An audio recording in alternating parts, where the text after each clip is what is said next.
네, 미국 관세에 대한 부담을 덜어낸 국내 증시입니다.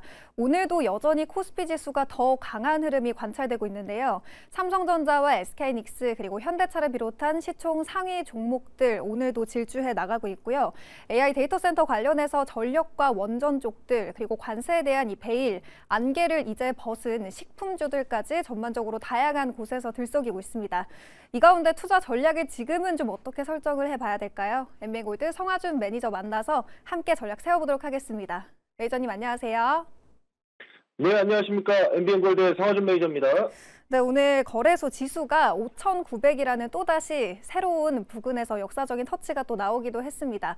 다만 지금 초반에 비해서 특히 코스닥 쪽 위주로 좀 밀리고 있는 흐름인데요. 조금 전에 또 거래소에서 외국인들, 기관들 위주로 또 매수세로 전환하기도 했고요. 코스닥 쪽에서는 메이저 주체들이 여전히 매도 우위를 나타내고 있습니다. 이런 가운데 지금 거래소 이제 코스피 지수 6,000피까지 새로운 고지가 얼마 남지 않은 상황인데 단숨에 갈 수 있을지 궁금해요. 6,000피도 이제 머지 않았을까요? 그렇습니다. 아무래도 지금 시장의 지수, 그러니까 결국엔 꿈의 지수라고 불렸던 6천선에 근접한 흐름 아주 강력하게 나와주고 있다 보니까 사실 지금부터는 아무도 가보지 못했던 자리에 우리가 함께 또 가고 있다라는 말씀 좀 드릴 수 있을 것 같은데요. 저는 지금 시장의 분위기라면 충분히 6천선까지도 안정적으로 흐름을 이어갈 수 있겠습니다만 다만 이제 앞서 말씀드린 것처럼 아무도 가보지 못했던 미지의 영역이기 때문에 약간의 수급 공방은 있을 수 있다. 요 정도 좀 말씀을 드려야 될 것 같습니다. 아무래도 이제 코스피가 오늘 같은 경우도 강하게 또 움직일 수 있었던 이유는 단순한 기대감이다라는 것만 있었으면 제가 좀 우려스럽다라고 표현을 해드렸을 것 같은데요. 어느 정도 이제는 숫자가 증명을 해주는 움직임이기 때문에 오히려 이게 저는 또 안정적인 흐름이 나올 것이다. 좀 이렇게 말씀드리는 겁니다. 사실 지금 아시겠지만 삼성전자와 SK하이닉스에 대한 실적 전망치, 이익 전망치가 계속해서 또 상향 조정이 되고 있는 상황이고요. 계속해서 지금 상향 조정되는 이익 전망치들이 미국의 매그니피센트 세븐이라고 불리는 주요 기업들과 이익률은 비슷한데 아직까지는 PER은 저평가 구간이다라는 평가가 나오다 보니까 최근에 웬만한 시장 전망치에서 삼성전자, SK하이닉스에 대한 주가 이 전망치를 계속해서 좀 높여잡는 모습들이 나오고 있습니다. 그러다 보니까 아무래도 시장에서도 어느 정도 이 삼성전자, SK하이닉스 특히나 반도체 시장에 대한 사이클을 계속해서 좋은 눈으로 바라보다 보니 이에 대한 수급이 계속 잡혀 들어오고 있는 상황이고요. 게다가 이런 부분들이 단순히 그냥 실적에 대한 전망치 기대감만으로 움직이는 게 아니고 실제로 2월달 20일까지 수출액을 보니까 435억 달러, 전년 동기 대비 23.5% 증가했습니다. 근데 여기에서 반도체 수출이 무려 134.1% 폭증하면서 수출 성장을 주도했다 보니까 이런 부분들도 또 하나 우리나라 반도체 기업들에 대한 성장 사이클에 힘을 실어주는 모습이 나왔죠. 게다가 아시겠지만 설 연휴 여파로 조업 일수가 감소했음에도 불구하고 일평균 수출액의 47.3%나 늘어나는 것들이 우리 증시에 좀 더 강력한 상승 동력이 되고 있다는 점 함께 보시면 좋을 것 같습니다.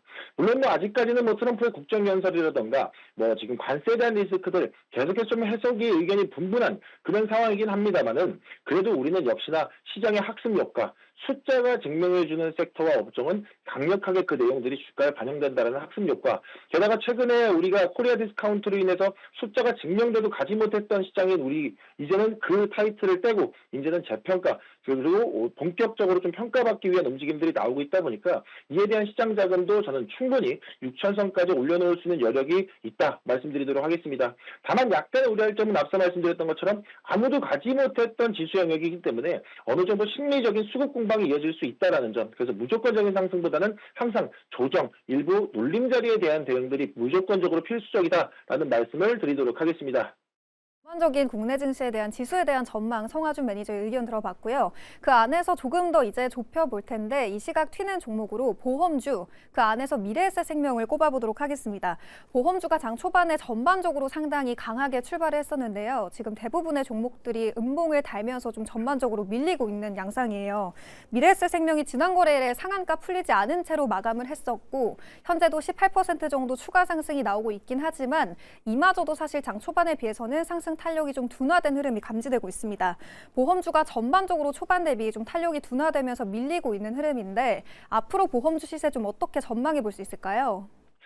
네, 그렇습니다. 사실 보험주 같은 경우에도 지난 거래일에서부터 본격적으로 좀 움직임이 포착이 됐었는데요. 아무래도 이제 3차 상법 개정안에 대한 재료가 금융주, 은행주 전반적으로 퍼지다가 이제는 또 보험주 하면 또 이 배당에 대한 부분들, 주주환원 정책에 대한 부분들이 크게 부각되는 섹터다 보니까 이에 대한 재료가 수급의 이동으로 인해서 보험주를 또 강력하게 또 끌어올리는 모습들이 나왔습니다. 물론 이제 그중에서 미래에셋 생명이라는 종목이 좀 더 강한 상승 탄력을 좀 유지해주고 있는데 이 부분은 저는 이 말보다 행동으로 옮긴 재료가 주가에 반영됐다. 좀 이렇게 말씀을 좀 드릴 수 있을 것 같습니다. 아시겠지만 미래에셋 생명 같은 경우에도 자사주 비중이 꽤나 좀 높았던 기업이다 보니까 삼성생명이나 하나생명보다 월등히 좀 높은 수준을 유지하고 있다는 점. 그렇다 보니까 개정안이 통과되게 되면 소각해야 될 물량들이 당연히 많아지게 된다는 거고요. 그리고 게다가 보니까 이번 1월달, 지난 1월에 보통주 9% 규모의 자사주 소각을 선제적으로 결의하면서 이에 대한 부분들이 말보다 행동으로 보여줬다는 점에서 주가 상승 탄력이 좀 더 강하게 붙었다라고 말씀드릴 수 있겠고요. 게다가 지금 최근에 도입한 AI 기반 얼굴 인증 시스템, 이 단순히 보안 강화를 넘어서 디지털 전환으로 이어지고 있다는 점. 그렇다 보니까 전통적인 보험사 이미지에서 이전에 테크의 색깔을 좀 입히는 수준까지 이어지다 보니까 이 기대감도 이 주가 상승에 어느 정도 좀 영향이 좀 있지 않았나라는 생각이 있습니다. 게다가 지금 해외 부동산 관련 손실 우려를 좀 털어내고 지난해 누적 수익이 전년 대비 127%나 급증하는 이 기초 체력이 회복됐다라는 게 증명이 됐다 보니 보험주에 대한 움직임들이 일부 선별적으로 좀 옥석가리 구간에 들어가면서 비교적 미래에셋 생명이 더 크게 부각되는 모습들이 나왔기 때문에 그 흐름들이 현재 유지되고 있는 구간이다라는 말씀을 좀 드리도록 하겠고요. 보험주들도 전반적으로 기대감에 올랐던 부분들이 있지만 이처럼 좀 옥석가리는 과정들이 계속 지속되고 있다 보니 여러분들이 관련 종목들을 보실 때는 자사주 비중 또는 말보다 행동으로 옮기는 기업들에 먼저 초점을 맞추시는 게 좋지 않을까 이렇게 말씀드리도록 하겠습니다. 네, 지금 보험주는 전반적으로 옥석을 가리고 있는 과정이다. 이렇게 요약해 볼 수 있겠습니다. 저희 이제 리뷰 시간으로 들어가 볼 텐데요. 오늘 다양한 기업들이 준비되어 있는데 그 안에서 전력기기 쪽부터 점검해 보도록 하겠습니다. 지금 SK를 중심으로 한 AI 데이터 센터에 대한 전략이 계속되면서 오늘 전력기기 쪽이 전반적으로 또 상당히 강한 흐름을 보여주고 있죠. 그 안에서 저희가 담고 있었던 일진전기 그리고 산일전기가 또 유독 강한 시세를 분출해주고 있습니다. 일진전기는 오늘장에서만 18% 급등하면서 저희가 1월 28일에 매수를 했었는데 어느새 33%의 수익을 내고 있고요. 1차 목표가 72,000원까지 달성을 했습니다. 그리고 산일전기도 오늘장에서 두 자릿수 대 급등세가 나오고 있죠. 1월 29일 바로 일진전기를 담은 다음 날에 바로 매수를 했었고요. 18%의 수익률 그리고 목표가 마찬가지로 1차까지 달성을 했습니다.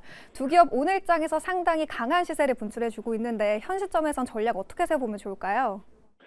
네, 저는 계속해서 꾸준하게 앞서 말씀해 주셨던 것처럼 1월 28일, 1월 29일 연일 이어서 여러분들에게 전력 인프라 관련 종목들을 소개시켜 드릴 정도로 이 관련 종목들에 대한 저점 매수를 하셔야 된다라는 강조를 계속 드렸었습니다. 지금 뭐 일진전기, 산일전기뿐만 아니라 뭐 효성중공업이라든가 이런 주요 기업들의 움직임도 상당히 또 가파르게 나오고 있는데요. 사실 이 부분은 정해진 수순이었다. 좀 이런 말씀 좀 드릴 수 있을 것 같습니다. 이 최근에 SK 회장 최태원 회장이 이 전력 부족은 재난이다라는 멘트도 날리기도 했었고요. 이전에 일론 머스크 같은 경우에도 전력이 곧 국력이다라고 이야기를 했었습니다. 이는 결국 AI 시장이 계속해서 시장에 파급 효과를 주고 있고 계속해서 성장해 가고 있는데 여기에서 전력에 대한 부분들이 추가적으로 보충되지 못하면 이 AI 시대도 결국 이루어질 수 없을 거다라는 이야기들이 나오는 거죠. 그렇다 보니까 최근에도 원전 시장에 대한 투자 규모가 계속해서 늘어나고 있고 그러면 원전 시장에서 전력을 생산한다 그러면 결국 그 부분들을 송전하고 배전하는 과정이 필요한데 그 구간에서 산일전기와 일진전기가 부각된다라는 말씀 좀 드리고 싶은 겁니다. 그래서 지금 입장에서는 산일전기는 전압을 조절하는 이 심장, 변압기 역할을 하고 있는 거고요. 일진전기는 에너지를 보내는 혈관, 전선의 역할을 하는 부분에서 부각이 되기 때문에 이 관련 종목들이 함께 좀 반응을 하고 있다 말씀드리도록 하겠고요. 게다가 지금 산일전기, 일진전기를 비롯해서 일부 우리나라 전력, 전선 인프라 관련된 종목들의 이익 전망치도 보게 되면 계속해서 상향 조정되고 있고요. 게다가 실적에 대한 부분들도 영업이익률이 상당히 또 높은 수준을 잘 유지를 해주고 있다 보니까 이에 대한 수혜들이 이제부터 본격적으로 주가에 반영되는 사이클에 들어와 있다. 좀 이런 말씀을 좀 드리고 싶고요. 게다가 지금 관세에 대한 리스크가 앞으로 어떻게 될 것이냐 이게 매우 중요한 상황인데 사실 전선 전력 인프라 같은 경우에는 고객사들이 이 관세에 대한 비용을 부담하면서까지 우리나라에게 러브콜을 날리고 있는 상황이다 보니 이런 관련 기업들이 여기서 상승 탄력을 안 받을 이유가 없는 상황이다. 그래서 저는 이 종목들은 꾸준하게 여러분들이 좀 더 상단을 열어놓고 대응하셨으면 좋겠다 말씀드리겠고요. 일진전기는 2차 목표가 92,000원, 그리고 산일전기는 18만 원대로 목표가 상향 조정 도와드릴 테니까요. 일부 차익 실현 좀 하시되 나머지 또 비중은 좀 더 높은 목표가 바라보시면서 홀딩하셔라, 이렇게 말씀드리도록 하겠습니다. 네, 일진전기와 산일전기, 전력기기 쪽 지금 더 주가가 안 갈 이유가 없다. 여전히 홀딩해보자라는 전략을 주셨습니다. 두 번째 리뷰는 좀 다른 쪽으로 조선 쪽을 준비해봤어요. 대한조선인데 지금 관세에 대한 여러 언급들이 또 주말 사이에 많이 나왔죠. 그런 가운데 조선주가 전반적으로 다 잘 가는 흐름이 아닌데 대한조선은 오늘 장에서 두 자릿수대 급등세를 보이고 있습니다.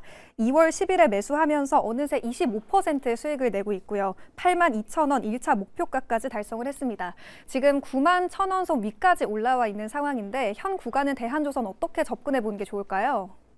네, 맞습니다. 역시나 또 대한조선을 통해서 입증되는 게 역시나 급등은 선점하는 자의 것이구나라는 게 또 보여지는 건데요. 이 대한조선 같은 경우는 단순히 운이 좋다라기보다는 펀더멘탈과 수급이 한꺼번에 잡혔다, 이렇게 말씀드릴 수 있을 것 같습니다. 아시겠지만 이번 2월 정기 리뷰에서 대한조선이 MSCI 글로벌 스몰캡 지수 편입이라는 호재가 또 반영이 됐죠. 그러면 당연히 이제부터는 전 세계 패시브 자금이 기계적으로 유입된다라는 긍정적인 호재가 반영이 됐기 때문에 뭐 에이프릴 바이오라든가 클로버 등과 함께 편입되면서 이에 대한 수급이 좀 더 강하게 부각이 되고 있는 상태고요. 게다가 지금 시장에서 이야기하는 것들 중에 하나가 이 트럼프 관세에 대한 리스크가 나오긴 했지만 한국도 일단은 대미 투자에 대한 부분들을 빼기보단 일단 그대로 유지하겠다라고 이야기를 했습니다. 사실 이 부분에 있어서는 뭐 약간의 또 의견이 분분한 상황이긴 하지만 그래도 여전히 미국이 조선업 재건을 위한 움직임들에 우리나라 마스가 프로젝트에 대한 기대감들이 계속 유지되고 있다는 점, 그러면 대한조선 같은 경우에도 중형선 분야에서는 압도적인 점유율을 갖고 있는 기업이다 보니 이에 대한 수혜도 어느 정도 반영이 되고 있다라는 말씀을 좀 드릴 수 있을 것 같습니다. 그래서 대한조선 같은 경우는 현 시점에서는 뭐 현금 비중이 부족하다 하시는 분들은 일부 차익 실현하셔도 좋겠지만 저는 목표가 98,000원까지 상향하고 좀 더 강한 흐름 지켜보셔도 좋지 않을까, 좀 이렇게 말씀드리도록 하겠습니다. 네, 펀더멘털과 수급이 같이 발휘되고 있는 대한조선 추가적인 목표가까지 함께 설정을 해봤고요. 이제 오늘 장에서 새롭게 들어가 볼 노려봐야 할 종목은 어딜지 또 큰 기대가 되는데요. 오늘의 종목 공략주도 바로 한번 공개해 주시죠. 그렇습니다. 오늘 여러분들에게 공략시켜드리고 싶은 종목은요, 동진세미캠 이야기를 좀 해드리도록 하겠습니다. 아시겠지만 동진세미캠은 반도체 노광 공정의 핵심 소모품인 감광핵 전문 기업입니다.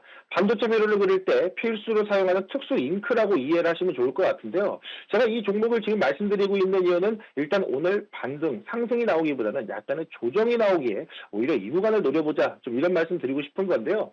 사실 삼성전자 파운드리의 핵심 파트너사로서 계속해서 부각이 되고 있는데 이 최근에 가동률이 삼성전자 파운드리 가동률이 최근에 80%를 돌파하면서 연내 흑자 전환이라는 골든 크로스를 목전에 두고 있는 상황입니다. 그렇다 보니까 공장이 돌아가게 되면 당연히 감광핵 분야에서 독보적인 자리를 유지하고 있는 동진세미캠이 계속 부각될 수밖에 없다라는 점 놓고 보시면 좋을 것 같고요. 게다가 지금 최근에 HBM4라든가 이나노 공정에 대한 기술이 좀 더 미세화되고 좀 더 고도화되다 보니까 이 부분에 있어서 소재 회사에 대한 기대감들도 계속 좀 커질 수밖에 없는 상황이죠. 게다가 지금 감광핵 같은 경우에도 이 기술이 고도화될수록 2배 내지 3배 더 많이 들어가는 소재로서 부각이 되다 보니 이에 대한 부분들 동진세미캠이 당연히 수혜를 좀 이어갈 수밖에 없을 것 같다 말씀드리겠습니다. 그래서 지금 당장 시장은 HBM에 대한 이야기들만 하고 있지만 저는 결국에는 이 부분들이 퍼진다라 그러면 파운드리, 게다가 소재 쪽까지 한번 여러분들이 선점하셔야 된다라는 말씀 드리면서요. 동진세미캠의 목표가 63,000원, 손절가 48,000원 대응해 보시면 좋을 것 같습니다. 자, 여기서 못다한 이야기들, 그리고 시장에 대한 이야기들은요, 제가 네이버 밴드와 텔레그램에도 차곡히 실시간으로 넣어드리고 있으니까요. 여러분들 무료 가입하시고 많은 내용 담아가시길 바라겠습니다. 자, 그럼 저는 내일 이 시간에 또 인사드리도록 하겠습니다. 오늘도 증시탱과 함께 성공 투자하시길 바라겠습니다. 이상입니다.